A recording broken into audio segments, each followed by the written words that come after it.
उसके बाद फिर एक बहुत खूबसूरत और फार्मूला दे रहे हैं। मैं क्योंकि वक्त आ गया इसलिए मैं मुख्तसर कर रहा हूँ, वही मैं एक एक क्लास पढ़ के चलता हूँ आगे। इमाम फरमाते हैं कि खुददार बनो। अगर खुददार बनोगे तो तुम्हें इन तारीफों के भी तुम मोहताज नहीं रहोगे। ये जो बहुत ज्यादा दान मांगते हैं ना, मैं यहाँ बैठ के अगर आपसे बहुत दान मांगू तो इसका क्या मतलब है? मैं मोहताज हूँ। मैं मांगने वाला हो गया ना, अगर आपसे बैठ के मैं दाद मांग। खुददार बनो। अगर जरूरत नहीं है तुम्हें अपने भाइयों की तो फिर तो खुददार हो। अगर जरूरत है फिर भी खुददार बनो, न मांगो, किसी पे बोझ न बनो।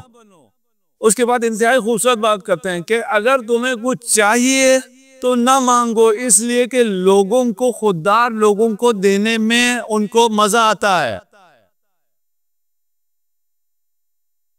अगर चाहिए ना तो न मांगो। खुदा रहमत करे, वालिद साहब हमेशा कहते थे कि नहीं मांगना और हमारा जो जरिए आमदन है वो न मांगना।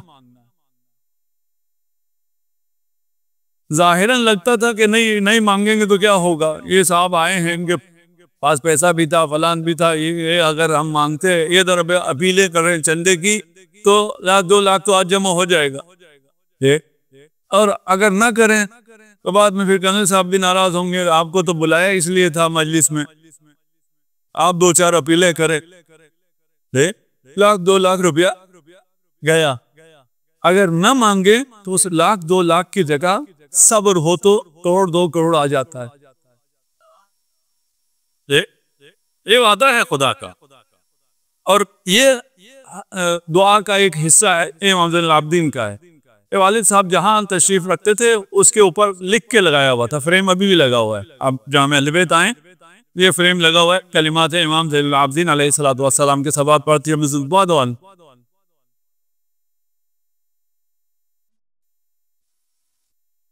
अल्हम्दुलिल्लाहिल्लज़ी वकलनी इलैहि फ़अकरमनी। हम्द है उस ज़ात की जिसने मुझे अपना मोहताज बनाया और मुझे इज्जत दी। वलम यकिल्नी इलन्नासी फ़यहूनूनी, और मुझे लोगों पर नहीं छोड़ा, और अगर लोगों पे छोड़ा होता तो मैं रुसवा हो जाता। न मांगने में इज्जत है।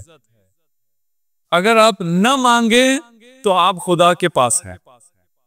नहीं, आपको हाजत, इंसान मोहताज, सब मोहताज है, ऐसा नहीं मोहताज ही ना हो। सबको जरूरत होती है, एक दूसरे की जरूरत होती है, एक दूसरे से ताउन का हुक्म भी है। और साहब हमेशा ये सुनाया करते थे कि अगर हदीस है, मैं मफहूम सुना रहा हूँ, अगर लोगों को पता चल जाता माफी सवाल, ये जो मांगा जाता है इसमें क्या है, अगर लोगों को इसकी हकीकत का इल्म हो जाता तो इस रूए जमीन में कोई एक फर्क भी किसी से कुछ ना मांगता। ये क्या दे रहा होता है और इसे क्या मिल रहा होता है। ये करीम ज़ात इमाम ज़ैनुल आबिदीन के बारे में ही है, जब अता करते थे तो जो साइल है उसकी तरफ निगाह नहीं करते थे, उसे देखे बगैर देते थे कि उसकी आबरू खत्म ना हो। यह उस करीम ज़ात के देखने से तो आबरू में इजाफा होता है। हम जैसे अगर दे रहे हो, हम किसी साइल को देख रहे हो तो उसकी आबरू खत्म होती है। ये हमें तालीम देना है। सलवात पढ़ दीजिए मोहम्मद वाले मोहम्मद।